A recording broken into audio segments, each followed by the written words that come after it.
Generation मध्ये plants मध्ये आपल्याला कंटिन्यूअसली अल्टरनेशन झालेलं पाहायला मिळतं. They show a continuous alternation between the sporophyte and gametophyte. This alternation in a sporophyte and gametophyte is termed as the alternation of generation. बरोबर आहे. दोन phases मध्ये कंटिन्यूअसली जो अल्टरनेट या दोन फेजच्या कंटिन्यूअसली अल्टरनेट व्हायला त्या अल्टरनेशनला आपण अल्टरनेशन ऑफ जनरेशन कन्सिडर करतो. Alternation of generation. Alternation of generation काय? अल्टरनेशन ऑफ जनरेशन स्पोरोफाइटचं गॅमेटोफाइट मध्ये, गॅमेटोफाइटचं अगेन पुन्हा स्पोरोफाइट मध्ये काय होणं? कन्वर्जन होणं. आता हे जे कन्वर्जन आहे हे कन्वर्जन परफॉर्म केलं जाते किंवा कन्वर्जन केलं जाते. How the conversion is takes place within the sporophyte and gametophyte त्याच्याबद्दल थोडासा एक इम्पॉर्टंट पॉइंट आपल्याला डिस्कस करायचा बघा. आपल्याला माहिती आहे स्पोरोफाइट जो प्लांटचा आहे, this sporophyte is always diploid in nature. The sporophyte of a plant is always diploid in nature. It has two sets of chromosome. Two sets of chromosome. दोन particular set chromosome चे sporophyte मध्ये आपल्याला पाहायला मिळतात. आणि गॅमेटोफाइट जो आहे तो गॅमेटोफाइट always haploid है. It has a single set or one set of chromosome. याच्यामध्ये always आपल्याला एकच सिंगल सेट क्रोमोझोमचा पाहायला मिळतोय. आता ह्या सिंगल सेट असणाऱ्या गॅमेटोफाइटचं दोन सेट असणाऱ्या टू सेट असणाऱ्या स्पोरोफाइट सोबत काय होते? अल्टरनेशन होते आणि स्पोरोफाइट अगेन अल्टरनेट करते कशासोबत? गॅमेटोफाइट सोबत. आता हे जे अल्टरनेशन आहे हे अल्टरनेशन कसं होते बाबा? स्पोरोफाइट आहे. This sporophyte is diploid in nature. It is a diploid structure. ही लाईफ सायकल कशी कंटिन्यूस केली जाते ते आपण त्याच्याबद्दल पाहू का. स्पोरोफाइट डिप्लॉयड स्ट्रक्चर आहे. या स्पोरोफाइट मधल्या ज्या डिप्लॉयड सेल्स आहेत, these diploid cells, some special diploid cells of a sporophyte undergo a meiotic division. बरोबर आहे. मियोसिस होणार आहे आणि मियोसिस होऊन आता मियोसिस असेल किंवा मायटोसिस असेल बा बेसिकली आपण ज्यावेळेस सेल डिव्हिजन स्टडी करणार आहे, ज्यावेळेस आपण सेल डिव्हिजन डिस्कस करतो, हे सेल डिव्हिजन डिस्कस करतोय आपण पाहतो दोन टाइपचं सेल डिव्हिजन प्लांट मध्ये बेसिकली आपल्याला पाहायला मिळतं. कोणत्या कोणत्या दोन टाइपचं सेल डिव्हिजन होते बघा. एक फर्स्ट टाइपचं सेल डिव्हिजन आहे ज्याला आपण मायटोसिस कन्सिडर करतो आणि सेकंड टाइपचं जे सेल डिव्हिजन आहे ज्याला आपण मियोसिस म्हणतो. तर मायटोसिस आणि मियोसिस हे दोन टाइपचे सेल डिव्हिजन्स आहेत. हे दोन सेल डिव्हिजन जे सेलच्या डिव्हिजनसाठी किंवा सेलचा नंबर इन्क्रीज करण्यासाठी रिस्पॉन्सिबल आहेत. त्याच्यापैकी स्पोरोफाइट जो आहे हा स्पोरोफाइट मियोसिस टाइपच्या सेल डिव्हिजनला काय करतोय? सेलचं किंवा नवीन डॉटर सेलचं फॉर्मेशन करतोय. मायटोसिसला इक्वेशनल डिव्हिजन कन्सिडर केला जाते. Mitosis is considered as a equational division while meiosis is a reductional division. meiosis reductional division आहे, मायटोसिस इक्वेशनल टाइपचं डिव्हिजन आहे. आता इक्वेशनल आणि रिडक्शनल डिव्हिजन म्हणजे काय? तर बेसिकली ज्यावेळेस एखाद्या पर्टिक्युलर सेल मध्ये क्रोमोझोमचा नंबर आपण कन्सिडर करून डिव्हिजन स्टडी करू. जर 46 क्रोमोझोम पॅरेंटल सेल मध्ये असतात आणि या 46 क्रोमोझोम असणाऱ्या पॅरेंटल सेल मध्ये जर मायटोसिस झालं तर मायटोसिसनं नवीन फॉर्म होणाऱ्या ज्या डॉटर सेल्स असतात, this daughter cell will also contain a 46 chromosome. Equational means same टाइपचं डिव्हिजन आहे. सेम नंबर क्रोमोझोमचा असणाऱ्या सेल्स काय केल्या जातात? मायटोसिसनं फॉर्म केल्या जातात. जर याच सेम सेल मध्ये जर मियोसिस होत असेल, if the same cell is undergo the meiotic type of division or meiosis, the resultant cell or the daughter cells which are formed by the meiosis will have the half number of chromosome, exactly half number of chromosome. The each cell will contain a 23 chromosome. प्रत्येक sale मध्ये chromosome किती असतात? 23 असतात. याच्यामध्ये 23, याच्यात 23, याच्यात सुद्धा 23, याच्यात सुद्धा 23 आणि इकडे 46 46 क्रोमोझोम असणाऱ्या सेल्स तयार केल्या जातात. तर इक्वेशनल आणि रिडक्शनल डिव्हिजन मध्ये किंवा मियोसिस मध्ये सेलचा नंबर एक्झॅक्टली हाफ नंबर ना आपण काय करतो रिड्यूस करतो. आणि इक्वेशनल डिव्हिजन मध्ये जसा पॅरेंटल सेलचा क्रोमोझोम नंबर आहे तोच same chromosome number daughter cell मध्ये सुद्धा मेंटेन करतो. तर आपल्याला काय करायचंय स्पोरोफाइट मध्ये मियोसिस होणार आहे. तो sporophyte will undergo a meiotic type of division. आता ज्यावेळेस स्पोरोफाइट मध्ये मियोसिस होईल त्यावेळेस काय होईल ही डिप्लॉइड सेल आहे. डिप्लॉइड सेलला काय होईल हॅप्लॉइड सेल फॉर्म होईल.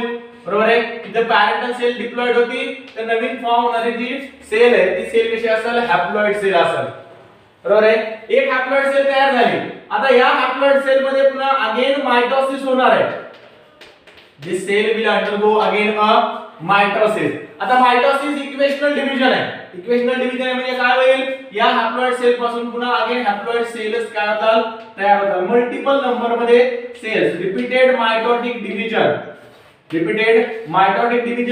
will lead to the formation of a gametophyte. बरोबर आहे. एक सिंगल सेल तयार केली आपण मियोसिसने आपण सेल तयार केल्या. मियोसिसने तयार झालेल्या सेल्स कशा आहेत हॅप्लॉइड आहेत. ह्या हॅप्लॉइड सेल मध्ये मायटोसिस झाले. मायटोसिस होऊन एक मल्टी सेल्युलर स्ट्रक्चर तयार झाले. हे जे मल्टी सेल्युलर स्ट्रक्चर आहे this multicellular structure is nothing but a gametophyte of the plant. आता हा जो गॅमेटोफाइट आहे this gametophyte will produce a gamete. बरोबर आहे. गॅमेटोफाइट काय करेल रे गॅमेटचं प्रोडक्शन करेल. गॅमेटोफाइट कसा आहे हॅप्लॉइड स्ट्रक्चर आहे. हा हॅप्लॉइड गॅमेटोफाइट हॅप्लॉइड स्पोर काय करेल प्रोड्यूस करेल किंवा हॅप्लॉइड गॅमेट प्रोड्यूस करेल. आता हा गॅमेटोफाइट मध्ये बेसिकली आपल्याला माहित आहे the gametophyte might be a male gametophyte और female gametophyte. The male and female gametophyte will produce a two different gamete. दोन different gamete चं प्रोडक्शन करतात. एका मेल गॅमेटचा haploid male gamete and haploid female gamete produce केला जातात. Both these gamete will again fuse with each other to form fertilization किंवा त्याला आपण फ्युजन ऑफ गॅमेट कन्सिडर करतो. तर इथे फ्युजन ऑफ गॅमेट आहे. या फ्युजन ऑफ गॅमेट न किंवा गॅमेटिक फ्युजन न अगेन पुन्हा डिप्लॉइड स्टेज त्या प्लांट्स मध्ये आपल्याला पाहायला मिळेल. तर कंटिन्युअसली काय होत चाललंय अल्टरनेशन होत चाललंय. Alternation between the gametophyte and sporophyte. Gametophyte is alternate with a sporophyte and sporophyte is again alternate with the gametophyte. हे कंटिन्युअस अल्टरनेशन मायटोसिस मियोसिस इथे सुद्धा काय होणार आहे मल्टीसेल्युलर स्ट्रक्चरनं गॅमेटोफाइटने गॅमेट प्रोड्यूस केले. गॅमेट सुद्धा कसे प्रोड्यूस केले मायटोसिसनंच प्रोड्यूस केले. बरोबर आहे. आणि गॅमेट प्रोड्यूस केले ते हॅप्लॉइड गॅमेट्स आहेत. ह्या हॅप्लॉइड गॅमेट्सचं आपण फ्युजन करून अगेन पुन्हा डिप्लॉइड काय करतो स्पोरोफाइट प्रोड्यूस करतो. Haploid gamete n+n is equal to 2n. बरोबर आहे. एक हॅप्लॉइड मेल गॅमेट आहे n नंबर मध्ये क्रोमोझोम आहेत. इथे n नंबर मध्ये क्रोमोझोम आहेत. n+n किती होतात 2n होतात. म्हणजे डिप्लॉइड टाइपची स्ट्रक्चर किंवा डिप्लॉइड टाइपची सेल तिथे आपण फॉर्म करायला.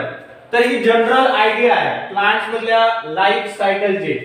बरोबर आहे. Plant life cycle show the alternation of generation. Alternation between the sporophytic and gametophytic generation. आता प्लांट्स मध्ये डिस्टिंक्ट प्लांट मध्ये डिफरंट प्लांट मध्ये आपल्याला वेगवेगळ्या टाइपचे अल्टरनेशन पाहायला मिळतात. हॅप्लॉन्टिक असेल कुठं डिप्लॉन्टिक असेल कुठं हॅप्लो डिप्लॉन्टिक असेल त्याच्याबद्दल आपण लगेच डिस्कस करू. त्या अगोदर हे शॉर्ट मध्ये लिहून घ्या फास्ट.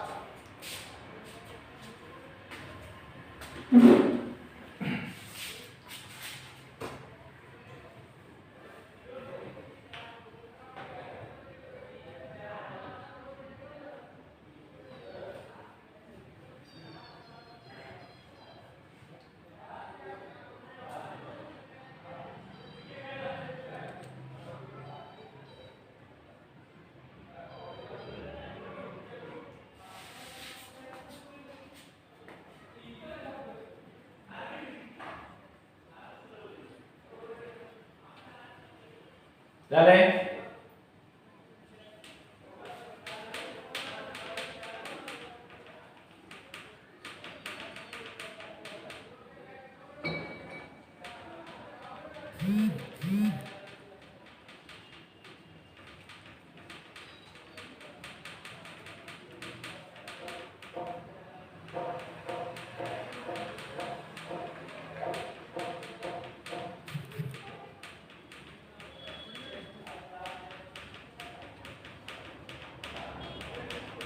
चला करा लवकर, फास्ट घ्या लिहून, चॅप्टर आज फिनिश करायचा आपल्याला.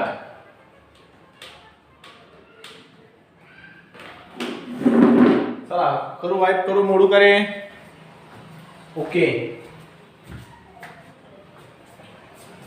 त्यानंतर पहा आता जे प्लांट्स आपण या किंगडम प्लांटिंग मध्ये स्टडी केले, त्या प्लांट्स मध्ये स्पेसिफिक गॅमेटोफाइट आणि स्पोरोफाइट बद्दल आपल्याला स्टडी करायचं आहे. हॅप्लॉन्टिक, डिप्लॉन्टिक आणि हॅप्लोडिप्लॉन्टिक लाईफ सायकल आपण डिस्कस करणार आहोत. या तीनही टाइपच्या लाईफ सायकल आपल्याला अल्गीज मध्ये पाहायला मिळतात. युनिक फीचर आहे algae. Algae show up all the three types of life cycle. आपण ब्रायोफाइट आणि टेरिडोफाइटचे, if we consider the division bryophyta and pteridophyta, bryophyta and pteridophyta हे दोन डिव्हिजन जर आपण कन्सिडर केले, these two divisions show a distinct sporophytic and gametophytic generation. Distinct आहे बरोबर, they show a distinct sporophytic and gametophytic generation. म्हणजे काय असतंय, ब्रायोफाइट मध्ये आणि टेरिडोफाइट मध्ये स्पोरोफाइट आणि गॅमेटोफाइट सेपरेट आहेत. जसं आपण अँजिओस्पर्मिक प्लांट मध्ये सांगितलं होतं की गॅमेटोफाइट आणि स्पोरोफाइट एकाच पर्टिक्युलर प्लांटच्या स्ट्रक्चरवर तुम्हाला पाहायला मिळतात, पण ब्रायोफाइट मध्ये आणि टेरिडोफाइट मध्ये डिस्टिंक्ट आहेत. डिस्टिंक्ट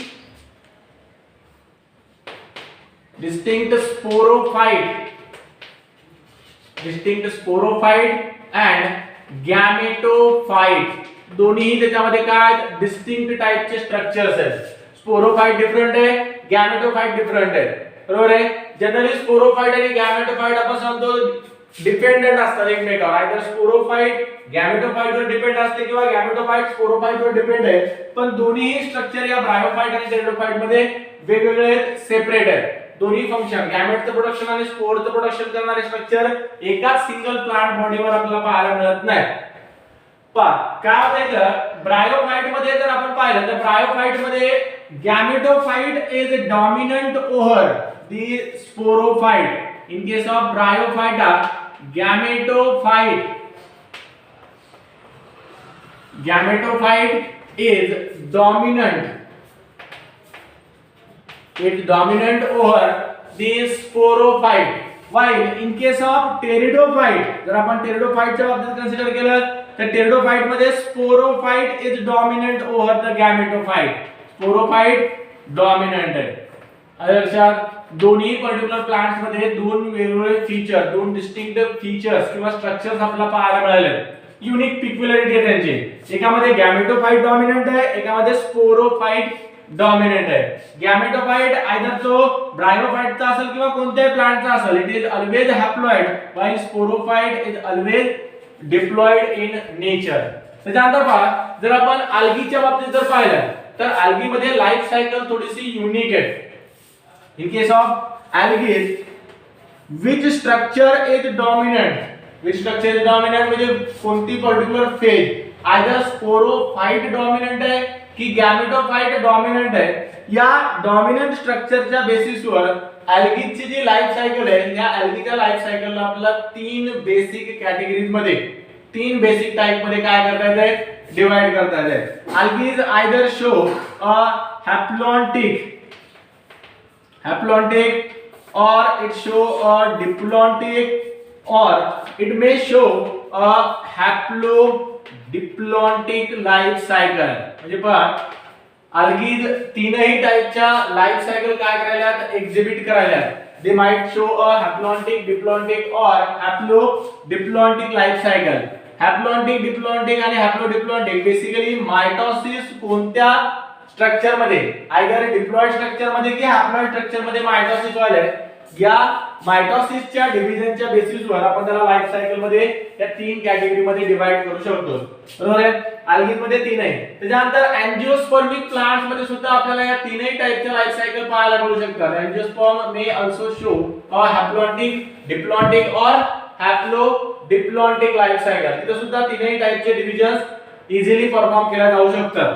आता अँजिओस्पर्मिक प्लांट्स मध्ये आपल्याला माहित आहे, जर आपण गॅमेटोफाइट आणि स्पोरोफाइट मध्ये कंपॅरिझन करत असतो, त्यांच्यामध्ये जर आपण डिस्टिंग्विश करत असतो, तर अँजिओस्पर्मिक प्लांट्स मध्ये बेसिकली जो स्पोरोफाइट है, sporophyte is dominant over the gametophyte. Angiosperm मध्ये स्पोरोफाइट ऑलवेज डॉमिनंट टाइपचं स्ट्रक्चर आहे. डॉमिनंट म्हणजे काय तिथं बेसिकली त्या स्पोरोफाइट मध्ये एंटायर स्ट्रक्चर्स आपण काय करतो इन्क्लूड करतो.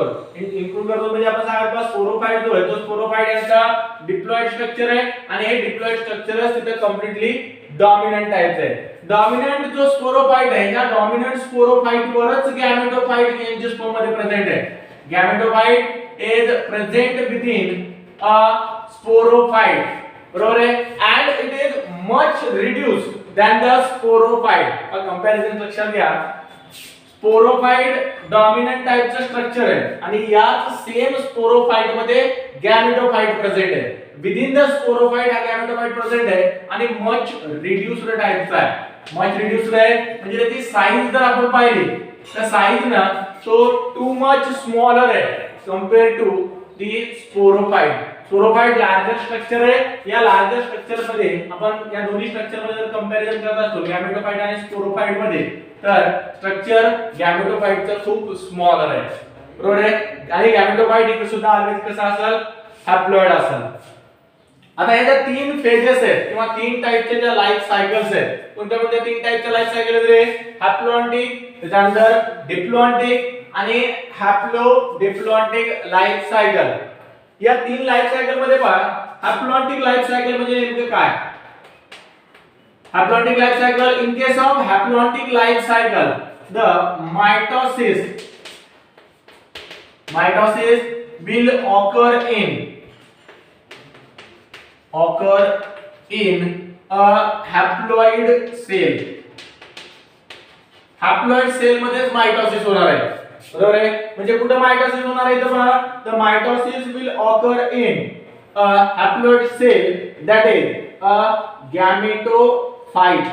जो गॅमेटोफाइट त्या प्लांटचा आहे त्या गॅमेटोफाइट मध्ये काय होणार आहे इथं आपल्याला मायटोसिस पाहायला मिळणार आहे. म्हणजे हॅप्लॉइड गॅमेटोफाइट मध्ये मायटोसिस होणार आहे. The haploid gametophyte will undergo the process of mitosis and it will produce a haploid gamete. Haploid gamete either it is a male gamete और फीमेल गॅमेट. मायटोसिस न गॅमेटचं प्रोडक्शन होणार आहे हॅप्लॉन्टिक लाईफ सायकल मध्ये, बरोबर आहे. Haplontic life cycle is a life cycle in which the gametes are produced by the process of mitosis. बाबा एक स्टेटमेंट कंप्लीटली लक्षात ठेवायचं आहे. मोस्ट ऑफ द ऑर्गॅनिझम्स मध्ये, most of the living organism मध्ये गॅमेटच्या प्रोडक्शनच्या वेळेस गॅमेट प्रोडक्शन साठी बेसिकली मियोसिस टाइपचं सेल डिव्हिजन यूज केला जात आहे. पण ज्या प्लांट्स मध्ये ज्या ऑर्गॅनिझम मध्ये ही हॅप्लॉन्टिक लाईफ सायकल परफॉर्म केला जाते त्या हॅप्लॉन्टिक लाईफ सायकल मध्ये मायटोसिस न गॅमेट प्रोड्यूस केला जातात, बरोबर आहे. Gametes are produced by the mitosis. मग या मायटोसिस ने प्रोड्यूस केलेले हॅप्लॉइड गॅमेट्स आहेत these haploid gamete will fuse with each other to form a diploid zygote, and this diploid zygote again undergo the repeated mitotic division to form a sporophyte which is diploid in nature. लक्षात आले. haploid structure मध्ये mitosis lead to the formation of haploid gamete fuse with each other to form a diploid zygote undergo the mitosis division to form a diploid sporophyte. This diploid sporophyte again undergo a meiosis to form a gametophyte. समजले. Sporophyte पासून गॅमेटोफाइट जर आपल्याला तयार करायचा असेल लक्षात घ्यायला, if we want to convert the sporophyte into a gametophyte, स्पोरोफाइटचं गॅमेटोफाइट मध्ये आपल्याला कन्वर्जन करायचं आहे तर या पर्टिक्युलर कन्वर्जन साठी सेल डिव्हिजन आपल्याला ऑलवेज मियोसिस यूज करावा लागेल. कारण स्पोरोफाइट डिप्लॉइड स्ट्रक्चर आहे आणि गॅमेटोफाइट हॅप्लॉइड स्ट्रक्चर आहे. गॅमेटोफाइट हॅप्लॉइड स्ट्रक्चर आहे. हाफ नंबर मध्ये क्रोमोझोम असणारे सेल्स आपल्याला जर फॉर्म करायचे असतात तर सेल डिव्हिजन कोणतं यूज करावं लागेल? We have to use the meiosis. आणि जर गॅमेटोफाइट पासून आपल्याला स्पोरोफाइट तयार करायचं असेल गॅमेटोफाइट मध्ये गॅमेट प्रोडक्शन साठी मायटोसिसच होणार आहे. बरोबर आहे. कारण गॅमेटोफाइट ना आपल्याला जे गॅमेटोफाइट पासून जे स्पोर आपल्याला किंवा गॅमेट तयार करायचे हे गॅमेट हॅप्लॉइडच असले पाहिजे. मग हे हॅप्लॉइड गॅमेट तयार करण्यासाठी गॅमेटोफाइट मध्ये मायटोसिस झाला पाहिजे. या गॅमेटच्या फ्युजननं फर्टिलायझेशनच्या प्रोसेसनं आपल्याला गॅमेटोफाइट पासून पुन्हा अगेन काय करता येते, स्पोरोफाइटचं प्रोडक्शन करता येते. बरोबर आहे. Diploid zygote haploid gamete and again diploid sporophyte. Diploid haploid मध्ये कन्फ्यूज होऊच नका. लक्षात ठेवा फक्त स्पोरोफाइट ऑलवेज डिप्लॉइड असते आणि गॅमेटोफाइट ऑलवेज हॅप्लॉइड असते. मग डिप्लॉइड पासून हॅप्लॉइड तयार करण्यासाठी काय करावं लागेल, हॅप्लॉइड पासून डिप्लॉइड तयार करण्यासाठी काय करावं लागेल, या गोष्टी फक्त तुमच्या लक्षात आल्या पाहिजे. हॅप्लॉइडिक लाईफ सायकल मध्ये लक्षात ठेवायचं. Haploidic life cycle, in case of haploidic life cycle the mitosis will occur in the haploid cell. Mitosis मध्ये मायटोसिसचं सेल डिव्हिजन हॅप्लॉइड सेल मध्ये होणार आहे आणि हॅप्लॉइड सेल पासून हॅप्लॉइड सेल प्रोड्यूस केला जातात. पण एक आणखी पॉइंट लक्षात ठेवा बाबा, if you want to convert the diploid cell into a haploid cell, diploid cell into a haploid cell, we have to go for the meiosis. आपल्याला काय करावं लागेल, meiosis करावं लागेल. डिप्लॉइड सेल पासून डिप्लॉइड सेल तयार करायची असेल, if you want to produce a diploid cell from a diploid cell, दोन्ही डिप्लॉइड पाहिजे आपल्याला. पॅरेंटल सेल सुद्धा डिप्लॉइड पाहिजे आणि नवीन डॉटर सेल सुद्धा डिप्लॉइड पाहिजे. आपल्याला काय करावं लागेल, मायटोसिस करावं लागेल. तुम्हाला हॅप्लॉइड सेल पासून पुन्हा अगेन हॅप्लॉइड सेल प्रोड्यूस करायची, तर त्यावेळेस सुद्धा तुम्हाला मायटोसिसच करावं लागेल. हॅप्लॉइड सेल पासून डिप्लॉइड सेल आपल्याला तयार करता येत नाही. हॅप्लॉइड सेल पासून डिप्लॉइड सेल जर तयार करायची असेल तर हॅप्लॉइड प्लस हॅप्लॉइड, दोन हॅप्लॉइड सेल तुम्हाला काय करावं लागतात, एकमेकांमध्ये फ्यूज करावं लागतात. त्यावेळेस दोन हॅप्लॉइड सेल पासून डिप्लॉइड सेल प्रोड्यूस होईल. झाले क्लियर? आता डिप्लॉइड सेल पासून हॅप्लॉइड सेल तयार करायची, मियोसिस करावं लागेल. डिप्लॉइड सेल पासून डिप्लॉइड सेल तयार करायची, मायटोसिस करावं लागेल. हॅप्लॉइड पासून डिप्लॉइड सेल जर तयार करायची असेल तर दोन हॅप्लॉइड सेलला एकमेकांमध्ये फ्यूज करून डिप्लॉइड सेल तयार करावं लागेल. इथं मायटोसिस सुद्धा नाही आणि मियोसिस सुद्धा नाही. मायटोसिस मियोसिस तुमच्या इथे काही कामी येणार नाही. बरोबर आहे. कशासाठी, जर हॅप्लॉइड सेल पासून डिप्लॉइड सेल तयार करायचे असेल तर. समजलंय? ते झाली हॅप्लॉइडिक लाईफ सायकल. लिहून घ्या फास्ट.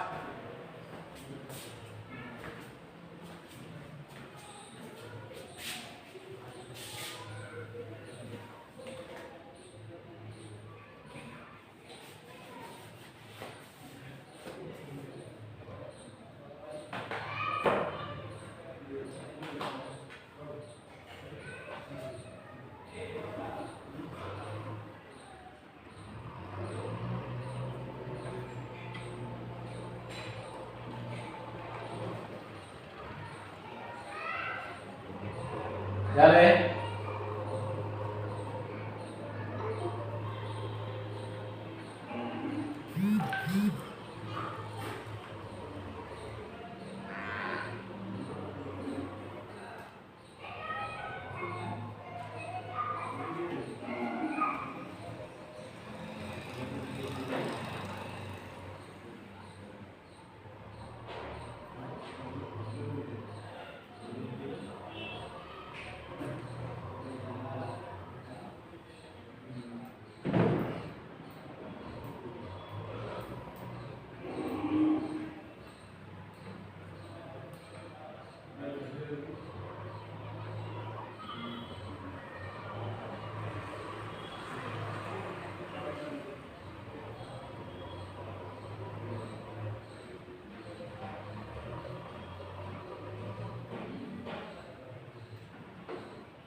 काळे दिसत नाही का?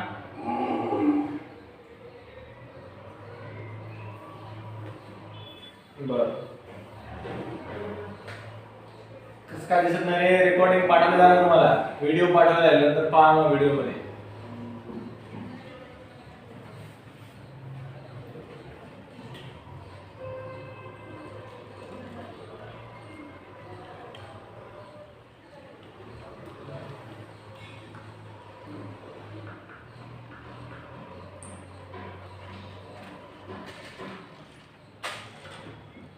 झालंय.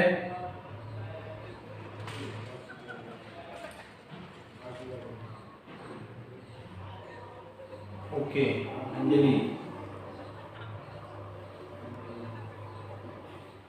अरे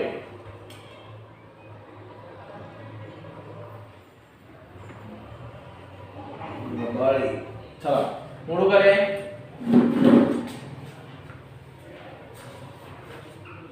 करू वाइप करू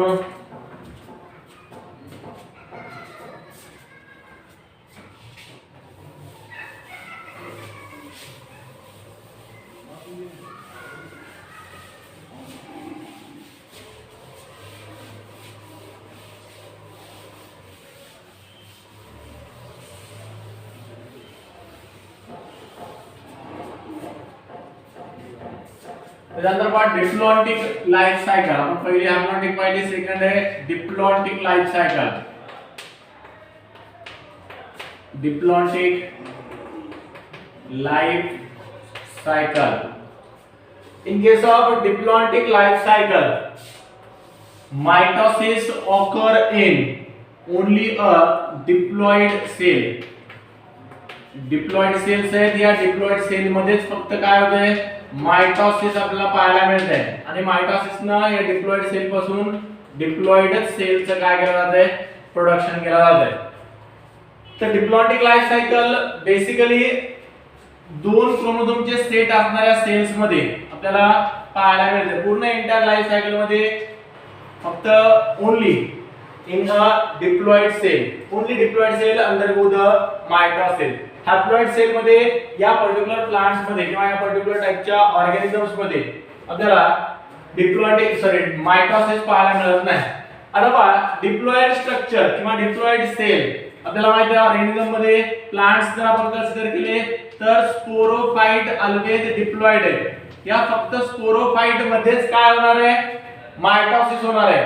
बाकी स्पोरोफाइट पासून जो गॅमेटोफाइट आपण प्रोड्यूस केला आहे त्या गॅमेटोफाइट मध्ये ऑलवेज मियोसिस होणार आहे. या प्लांट्स मध्ये those plants which show a diplontic life cycle they may have a diploid gametophyte. त्यांच्यामध्ये डिप्लॉइड टाइपचा गॅमेटोफाइट असू शकते. या गॅमेटोफाइट मध्ये पुन्हा अगेन काय होईल मियोसिस होईल आणि या मियोसिसनं हॅप्लॉइड टाइपचे गॅमेट प्रोड्यूस केले जातात. हे हॅप्लॉइड गॅमेट पुन्हा अगेन काय करायचे फ्यूज करायचे. Haploid plus haploid gamete fuse करणार आणि डिप्लॉइड स्पोरोफाइट आपण तयार करणार. इट मे बी हॅप्लॉइड और diploid in nature. Sporophyte will directly give rise to the gamete in case of diplontic life cycle. Gametophyte खूप शॉर्ट लिव्हिंग स्ट्रक्चर आहे, बरोबर आहे. खूप रिड्युस्ड टाइपचं स्ट्रक्चर आहे. त्या स्ट्रक्चरचा आपल्याला एक्झिस्टन्स सुद्धा या प्लांट टाइपच्या ब्रांच मध्ये काय करता येत नाही कन्सिडर करता येत नाही. स्पोरोफाइट मध्ये लक्षात ठेवायचं ऑलवेज डिप्लॉइड स्ट्रक्चर आहे. या डिप्लॉइड स्ट्रक्चर पासून डायरेक्टली मियोसिस ना आणि जर गॅमेटोफाइट जर पाहायला मिळत असेल तर गॅमेटोफाइट पासून मियोसिस न, कारण गॅमेटोफाइट सुद्धा इथे कसं असेल दोन्ही स्ट्रक्चर बेसिकली डिप्लॉइड टाइपचे असतात. ती झाली डिप्लॉन्टिक लाइफ सायकल. आणि डिप्लॉन्टिक लाइफ सायकल नंतर सर्वात शेवटची जी लाइफ सायकल आहे हिला आपण haplo diplontic life cycle consider करतो. Haplo diplontic life cycle, a mitosis can occur in both the types of cell. It can be occur in diploid cell as well as a haploid cell. Diploid cell मध्ये सुद्धा mitosis होऊ शकते आणि haploid cell मध्ये सुद्धा.